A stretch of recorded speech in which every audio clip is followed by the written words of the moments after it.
Doctor ortho Ayurvedic oil and capsule. अब दर्द भी घुटने टेकेगा। हरिद्वार कुंभ 2027 के लिए केंद्र से 500 करोड़ मंजूर। 34 इंफ्रास्ट्रक्चर प्रोजेक्ट्स पर काम तेज, लाखों श्रद्धालुओं को मिलेगी सुविधा।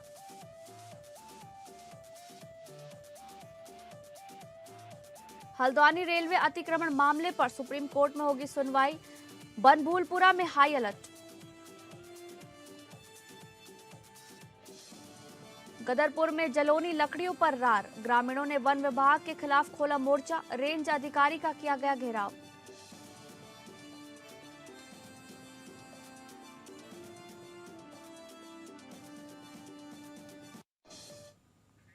नमस्कार, आप सभी का स्वागत है उत्तराखंड न्यूज में। मैं हूं आपके साथ शालिनी राणा। शुरुआत करेंगे उत्तराखंड से जुड़ी खबरों का। हरिद्वार कुंभ मेला 2027 के लिए केंद्र सरकार ने 500 करोड़ रुपए मंजूर कर दिए हैं। इस राशि से 34 प्रमुख इंफ्रास्ट्रक्चर प्रोजेक्ट्स पर काम तेज होगा और लाखों श्रद्धालुओं को बेहतर सड़क, घाट, पेयजल, सुरक्षा और अन्य सुविधाएं मिल सकेंगी। प्रधानमंत्री नरेंद्र मोदी के नेतृत्व वाली केंद्र सरकार की इस मदद से कुंभ की तैयारियों को नई गति मिलने की उम्मीद है। मुख्यमंत्री पुष्कर सिंह धामी ने केंद्र सरकार के सहयोग पर प्रधानमंत्री का आभार जताते हुए कहा कि ये सहायता कुंभ मेला 2027 को दिव्य, भव्य और सुव्यवस्थित बनाने में अहम भूमिका निभाएगी। उन्होंने कहा कि कुंभ केवल धार्मिक आयोजन नहीं, बल्कि भारत की सनातन संस्कृति, आध्यात्मिक परंपरा और सामाजिक एकता का वैश्विक पर्व है।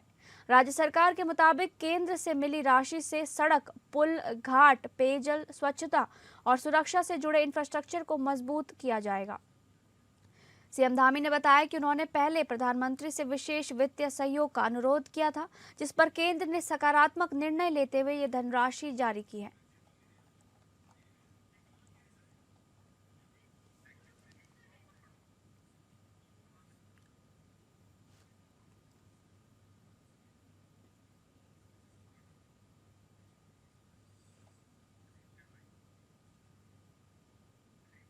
श्री केदारनाथ धाम यात्रा 2026 की तैयारी को लेकर जिलाधिकारी रुद्रप्रयाग विशाल मिश्रा ने तिलवाड़ा बाजार क्षेत्र का स्थलीय निरीक्षण किया।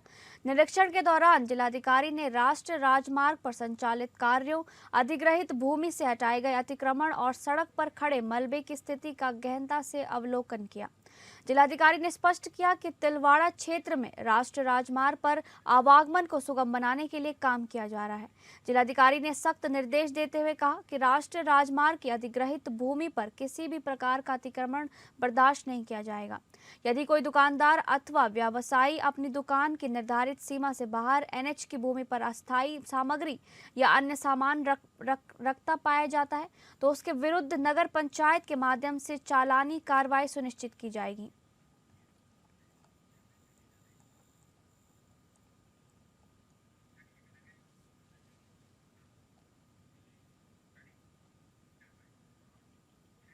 अगली खबर गदरपुर से है, जहां जलोनी लकड़ियों को लेकर ग्रामीणों ने वन विभाग के खिलाफ मोर्चा खोल दिया है। भाखड़ा रेंज में प्लांटेशन क्षेत्र की सड़ी गली लकड़ियां ग्रामीणों को न मिलने से नाराज लोगों ने रेंज अधिकारी का घेराव किया और जमकर विरोध प्रदर्शन किया। जानकारी के अनुसार तराई केंद्रीय वन प्रभाग रुद्रपुर के अंतर्गत आने वाली बखांडा रेंज में इन दिनों प्लांटेशन की सफाई का कार्य चल रहा है। सफाई के दौरान प्लांटों में पड़ी सड़ी गली लकड़ियां आसपास के ग्रामीणों को जलाने के लिए दी जाती रही हैं, लेकिन इस बार ग्रामीणों को लकड़ी नहीं मिल रही है। ग्रामीणों का आरोप है कि वन विभाग इन लकड़ियों को लकड़ी माफियाओं को बेच रहा है और गांव वालों को उनका हक नहीं दिया जा रहा है। इसी को लेकर किसानों और ग्रामीणों ने सफाई प्लांटेशन में पहुंचकर रेंज अधिकारी का घेराव किया और नाराजगी जताई। ग्रामीणों का कहना है कि प्लांटेशन क्षेत्र की लकड़ियां पहले की तरह ग्रामीणों को ही जलोनी हेतु दी जानी चाहिए। वही रेंज अधिकारी ने आरोपों को सिरे से खारिज करते हुए कहा कि किसी को भी लकड़ी नहीं बेची जा रही है। उन्होंने आश्वासन दिया कि प्लांटेशन में पड़ी लकड़ियां नियमानुसार ग्रामीणों को उपलब्ध कराई जाएंगी।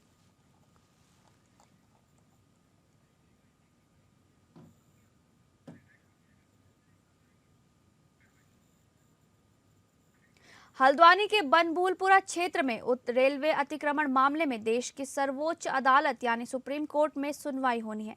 लिहाजा मामले की गंभीरता को देखते हुए पुलिस और प्रशासन अलर्ट मोड पर है। रेलवे द्वारा भी भारी फोर्स मंगाई गई है। इसके अलावा आईआरबी और पीएसी भी हल्द्वानी पहुंची है।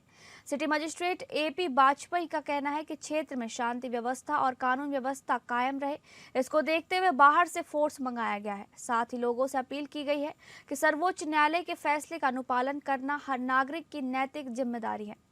गौरतलब है कि रेलवे द्वारा बनबुलपुरा क्षेत्र के 30 हेक्टेयर भूमि पर अतिक्रमण बताते हुए उसे खाली करने को लेकर सुप्रीम कोर्ट गई, जिस पर लगातार सुनवाई हो रही है। इस क्षेत्र में लगभग 4,365 भवन हैं और 40,000 से अधिक ज्यादा की मुस्लिम आबादी यहाँ रहती है। देखिए, उसमें जो हमारे प्रशासन के स्तर से पुलिस के साथ समन्वय बनाकर लगातार इसकी निगरानी की जा रही है। जो भी संदिग्ध व्यक्ति हैं और जो जिनका पूर्व इतिहास इस तरह का रहा है उन पर विशेष निगाह रखी जा रही है। इसके अलावा जो सिविल पुलिस के साथ साथ अतिरिक्त पुलिस बल भी बाहर से पुलिस ने मंगाया है, उनकी भी यहाँ पर डिप्लॉयमेंट की जा रही है। और जो सोशल मीडिया है, अन्य माध्यम है, सभी पर सतर्कता रखते हुए कड़ी निगाह रखी जा रही है और उस क्षेत्र विशेष में एक पेट्रोलिंग भी बढ़ाई गई है। सर, लोगों से क्या अपील है आपकी? देखिए, हमारा सभी से ये कहना है कि मामला माननीय सर्वोच्च न्यायालय में लंबित है और ये एक न्यायिक प्रक्रिया है और न्यायिक निर्णयों का सर्वोच्च सम्मान करना हम सबका नैतिक दायित्व भी है और उसका अनुपालन भी हम सबको करना है। और सभी से हम ये अनुरोध करते हैं कि वो कानून व्यवस्था पर जो है किसी प्रकार की स्थिति उत्पन्न न हो, इसके लिए आवश्यक है कि वो अफवाहों पर ध्यान न दें और जो भी पुलिस के द्वारा, प्रशासन के द्वारा दिशा निर्देश दिए जाते हैं उनका पालन करें। इसी खबर पर ज्यादा जानकारी के साथ हमारे संवाददाता पंकज हमारे साथ जुड़ गए हैं। पंकज, आपसे जानना चाहेंगे, जो ये रेलवे अतिक्रमण मामला है, इस पर सुप्रीम कोर्ट में सुनवाई होनी है, क्या कुछ जानकारी है, साझा कीजिए। नंबर जो है वहाँ पर सुप्रीम कोर्ट में है इस पूरे मुद्दे का। वहीं जो 30 हेक्टेयर 29 से 30 एकड़ जो जमीन जिसको रेलवे बताता है कि वो उसकी है, उसको लेकर जो पुलिस की जो मुस्तैदी है वो पिछले 2-3 दिन से लगी हुई है और जो एसएसपी मंजुला टीसी हैं वो मौके पर मौजूद हैं और लगातार जो भी टीम पुलिस द्वारा मांगी गई थी सुरक्षा घेरा बनाने के लिए वो भी वहाँ पर मौजूद है। रेलवे की बात करें, रेलवे पुलिस की बात करें या फिर आप सीआरपीएफ और सेंट्रल पुलिस की बात करें, वो सभी हल्द्वानी में मौजूद हैं। वहीं जो क्षेत्र है वहाँ पर कुछ नकारात्मक घटनाएं ना हो उसके लेकर ड्रोन से भी मॉनिटरिंग की जा रही है। जी, बहुत बहुत धन्यवाद पंकज, तमाम जानकारी साझा करने के लिए।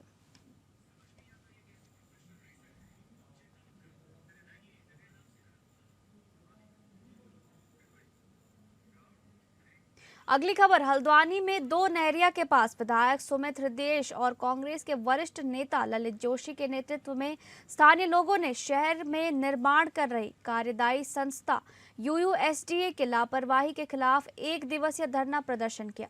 इस दौरान विधायक सुमित हृदयेश ने कहा कि वर्तमान समय में हल्द्वानी शहर पूरी तरह से खुदा हुआ है और विभागीय लापरवाही की वजह से लोगों को अपनी जान गंवानी पड़ रही है। लोक निर्माण विभाग, सिंचाई विभाग, पेयजल विभाग और यूयूएसडीए में किसी प्रकार का कोई समन्वय नहीं है।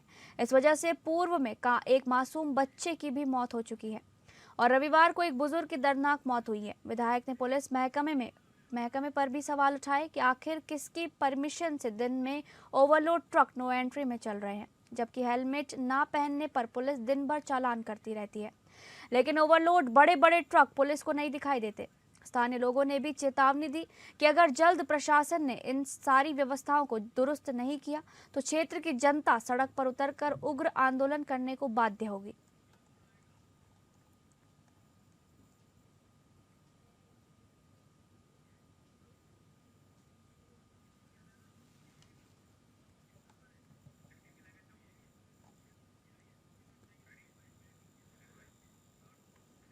राजधानी देहरादून में शिक्षा निदेशक के साथ हुई मारपीट की घटना ने अब तूल पकड़ लिया है। घटना के विरोध में जिला मुख्यालय गोपेश्वर में कर्मचारियों ने जोरदार नारेबाजी करते हुए दोषियों के खिलाफ कड़ी कार्रवाई की मांग की है। कर्मचारियों ने इस दौरान 2 दिन के कार्य बहिष्कार का ऐलान करते हुए कहा कि जब तक आरोपियों पर सख्त कार्रवाई नहीं होती तब तक आंदोलन जारी रहेगा। कर्मचारियों ने कहा कि किसी वरिष्ठ अधिकारी के साथ उनके ही कार्यालय में इस प्रकार की घटना बेहद दुर्भाग्यपूर्ण और निंदनीय है।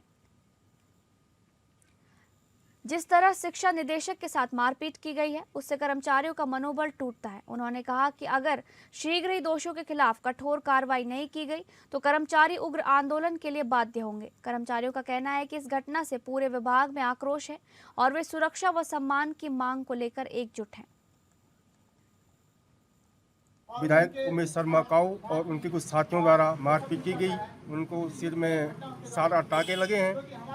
ये बड़ी दुख की बात है। जिन लोगों को हमने चुन के भेजा है, जिन्होंने हमें सुरक्षा करनी थी, वही लोग ऑफिस में घुसकर कर्मचारियों के साथ हाथापाई कर रहे हैं, मारपीट कर रहे हैं, जो कि घोर निंदनीय है। इसी कारण हमारे प्रांत कार्यकारिणी द्वारा 2 दिन का आज व कल कार्य बहिष्कार की घोषणा की गई है, जिसके क्रम में आज हमारे मिनिस्टर परिवार के सभी लोग प्रांगण में बैठे हुए हैं। इसके बाद आगे जो हमारा प्रांत का हमको आदेश होगा उसके अनुसार हम आगे की गतिमान रखेंगे। द्वारहाट में मुंशी हरीश टमटा जी की पुण्यतिथि और स्वर्गीय विपिन त्रिपाठी जी की जयंती पर एक श्रद्धांजलि सभा का आयोजन किया गया। इस अवसर पर उपस्थित लोगों ने दोनों महान विभूतियों के चित्रों पर पुष्प अर्पित कर उनके अमूल्य योगदान को याद किया। कांग्रेस जिला अध्यक्ष दीपक किरोला ने कहा कि मुंशी हरीश टमटा जी का जीवन सादगी, समानता और जनसेवा का प्रतीक था। नगर पंचायत अध्यक्ष संगीता आर्य ने उनके सामाजिक कार्यों की सराहना की। पूर्व जिला अध्यक्ष नारायण सिंह रावत ने दोनों विभूतियों को याद करते हुए कहा कि वे इस माटी के सच्चे सपूत थे।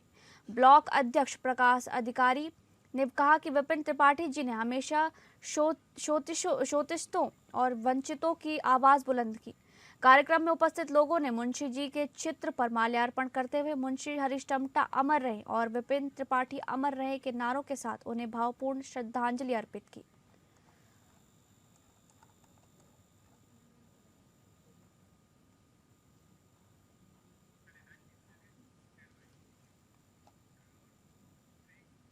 रानीखेत कांग्रेस कमेटी ने 23 फरवरी 2026 को स्वर्गीय मुंशी हरि प्रसाद टमटा जी की पुण्यतिथि को सामाजिक न्याय दिवस के रूप में मनाया। कार्यक्रम की अध्यक्षता नगर अध्यक्ष उमेश भट्ट ने की। वक्ताओं ने स्वर्गवासी टमटा जी के सामाजिक समरसता और समानता और वंचित वर्गों के उत्थान के लिए किए गए योगदान को याद किया। उन्होंने बताया कि स्वर्गवासी टमटा जी ने कुमाऊं क्षेत्र में दलित और शोषित समाज को शिक्षा के प्रति जागरूक करने का अभियान चलाया और सामाजिक कुरीतियों के विरुद्ध आवाज उठाई थी। कार्यक्रम के अंत में सभी उपस्थित जनों ने स्वर्गवासी टमटा जी के आदर्शों पर चलने और सामाजिक न्याय की स्थापना के लिए सतत संघर्ष करने का संकल्प लिया।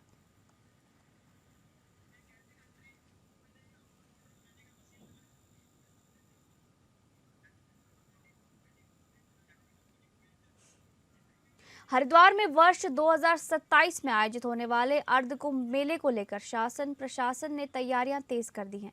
मुख्यमंत्री पुष्कर सिंह धामी की समीक्षा बैठक के बाद हरिद्वार के प्रभारी मंत्री और कैबिनेट मंत्री सतपाल महाराज ने अधिकारियों के साथ बैठक कर व्यवस्थाओं की समीक्षा की।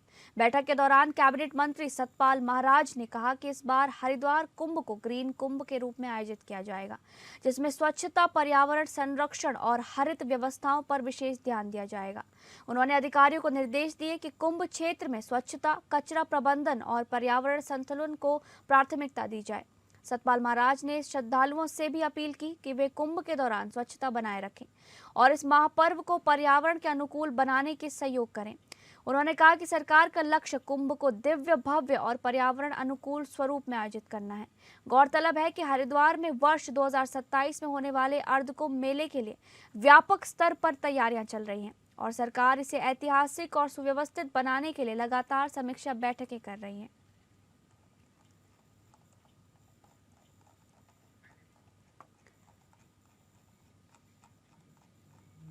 आपको बता दें, हरिद्वार में वर्ष 2027 में आयोजित होने वाले अर्ध कुंभ मेले को लेकर शासन प्रशासन ने तैयारियां तेज कर दी हैं। मुख्यमंत्री पुष्कर सिंह धामी की समीक्षा बैठक के बाद हरिद्वार के प्रभारी मंत्री और कैबिनेट मंत्री सतपाल महाराज ने अधिकारियों के साथ बैठक कर व्यवस्थाओं की समीक्षा की। बैठक के दौरान कैबिनेट मंत्री सतपाल महाराज ने कहा कि इस बार हरिद्वार कुंभ को ग्रीन कुंभ के रूप में आयोजित किया जाएगा, जिसमें स्वच्छता, पर्यावरण संरक्षण और हरित व्यवस्थाओं पर विशेष ध्यान दिया जाएगा। उन्होंने अधिकारियों को निर्देश दिए कि कुंभ क्षेत्र में स्वच्छता, कचरा प्रबंधन और पर्यावरण संतुलन को प्राथमिकता दी जाए। सतपाल महाराज ने श्रद्धालुओं से भी अपील की कि वे कुंभ के दौरान स्वच्छता बनाए रखें और इस महापर्व को पर्यावरण के अनुकूल बनाने में सहयोग करें। उन्होंने कहा कि सरकार का लक्ष्य कुंभ को दिव्य, भव्य और पर्यावरण अनुकूल स्वरूप में आयोजित करना है। गौरतलब है कि हरिद्वार में वर्ष 2027 में होने वाले अर्ध कुंभ मेले के लिए व्यापक स्तर पर तैयारियां चल रही हैं और सरकार इसे ऐतिहासिक और सुव्यवस्थित बनाने के लिए लगातार समीक्षा बैठकें कर रही है।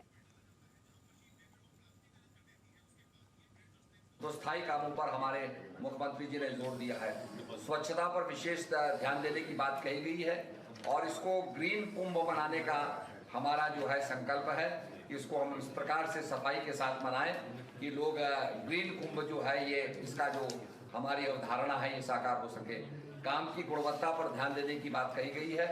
तो मैं समझता हूं कि सभी मिलकर के इस कुंभ को सफल बनाएं और इसको स्वच्छ और मैं समझता हूं दिव्य कुंभ के रूप में बना करके।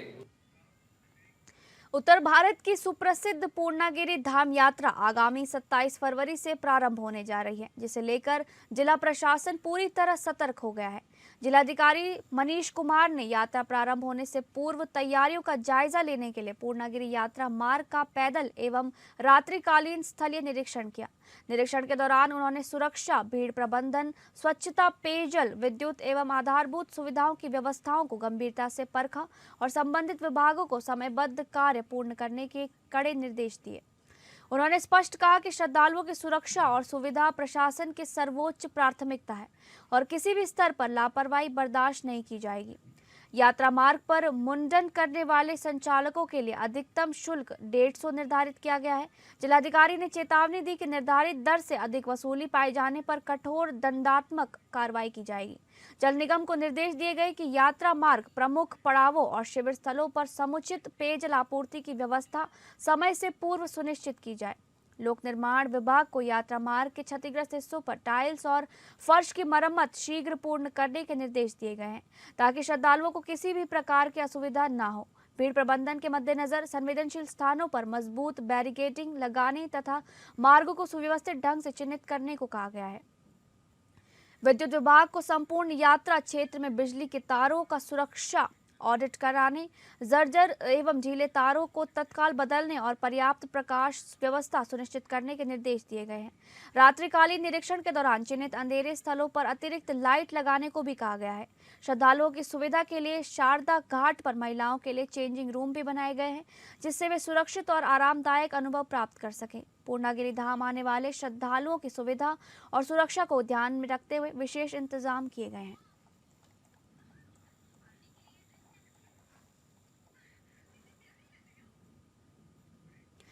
टनकपुर की फिजा उस समय सुरों, तालियों और उत्साह से गूंज से भर उठी जब चंपावत सरस कॉर्बेट महोत्सव 2026 के चौथे दिन भव्य सांस्कृतिक संध्या का आयोजन हुआ। लोक परंपराओं, वीर गाथाओं, क्षेत्रीय लोकधुनों और सूफियाना संगीत का ऐसा अद्भुत संगम देखने को मिला जिसने हजारों दर्शकों को देर रात तक बांधे रखा। रोशनी से सजा विशाल पंडाल, गूंजती तालियां और झूमती भीड़ इस यादगार शाम के साक्षी बने। कार्यक्रम का आगाज उत्तराखंड की वीर भूमि को नमन करते हुए गढ़वाल के अमर योद्धा की शौर्य गाथा पर आधारित ओजपूर्ण प्रस्तुति ने वातावरण को वीर रस से सरोवर कर दिया। जिससे जैसे ही उनकी वीरता की कहानी सुरों में गूंजी, दर्शक गर्व और भावनाओं से भर उठे। टनकपुर में गूंजा वीर माधो सिंह के जयघोष ने कुमाऊं गढ़वाल की सांस्कृतिक एकता का जीवंत संदेश दिया। इसके बाद मंच पर पहुंचे कुमाऊनी लोक गायन के लोकप्रिय स्वर, उनके सुपरहिट गीत धाई हाथे धमेली और चाहको होटल ने माहौल को उत्सव में बदल दिया। युवाओं से लेकर बुजुर्गों तक सभी लोग दोनों की लय पर झूमते नजर आए। लोग तालियों की गड़गड़ाहट और सीटियों की आवाज से पूरा पंडाल गूंज उठा। सांस्कृतिक विविधता की इस कड़ी को आगे बढ़ाते हुए भोजपुरी संगीत की प्रसिद्ध गायिका ने मंच संभाला। उनके चर्चित गीत चटनियां ये सैया सिलवट पर पीसी की प्रस्तुति ने दर्शकों को मंत्रमुग्ध कर दिया। भोजपुरी लोक दोनों की चंचलता और मधुरता ने कार्यक्रम में नई ऊर्जा का संचार किया और लोग खुद को थिरकने से रोक नहीं पाए।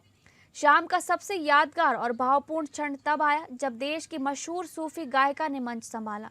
उनकी दमदार और रूहानी आवाज ने पूरे माहौल को आध्यात्मिक रंग से रंग दिया। पटाखा गुड्डी, महादेव, अलबेला सजन आयो और पांव की जुत्ती जैसे लोकप्रिय गीतों को प्रस्तुत कर पूरा पंडाल सुरों में डूब गया। दर्शकों ने खड़े होकर तालियों की गूंज के साथ उनका अभिनंदन किया। देर रात तक टनकपुर सूफियाना सुरों में सरोबोर रहा। ये सांस्कृतिक संध्या केवल मनोरंजन नहीं बल्कि उत्तराखंड की लोक संस्कृति, राष्ट्र विविधता और सांस्कृतिक एकता का सशक्त उत्सव बनकर सामने आई। टनकपुर की ये शाम लंबे समय तक लोगों की स्मृतियों में जीवित रहेगी।